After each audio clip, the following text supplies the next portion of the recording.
आज इथल्या पायरीला चंदनाचा गंध आला. वाकपुष्पांनी सर्वांचं आलेल्या सर्वच संत महंत तपस्विनी माता भगिनी वासनिक बंधू भगिनींचं स्वागत संपन्न झालेलं आहे. पुन्हा एकदा आयोजकाच्या वतीनं सर्वांचं स्वागत स्वागत स्वागत.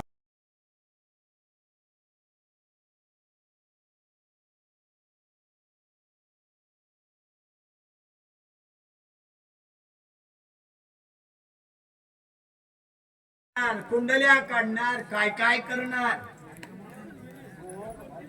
चला काही हरकत नाही. देव म्हणतात एक क्षम्य आहे. कोणतं?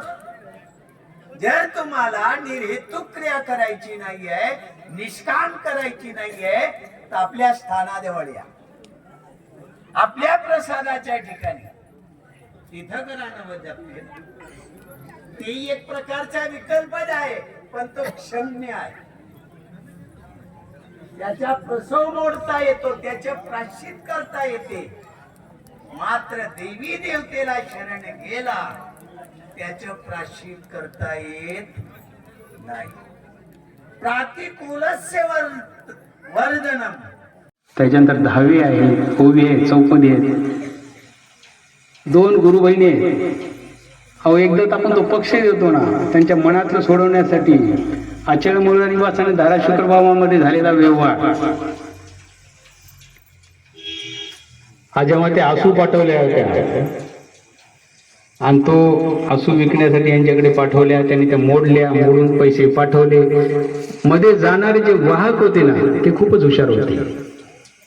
जसे आजचे कंडक्टर असतात पहा, 1 रुपया जर उरला तर कधी देणार, त्या तिकटावर लिहून देतात. आता बंद झालं म्हणून बरं केलं ते गव्हर्नमेंटनं, नाही तर मध्यंतरी आपल्याला म्हणून वाटत पाहावं लागायचे. स्टे झाले म्हणजे अहो नाही जाऊ द्या, तर त्याला गाडी चालली गेले 5 रुपये आपले सुटून. अशाच पैकी एकानं तो उद्योग केला.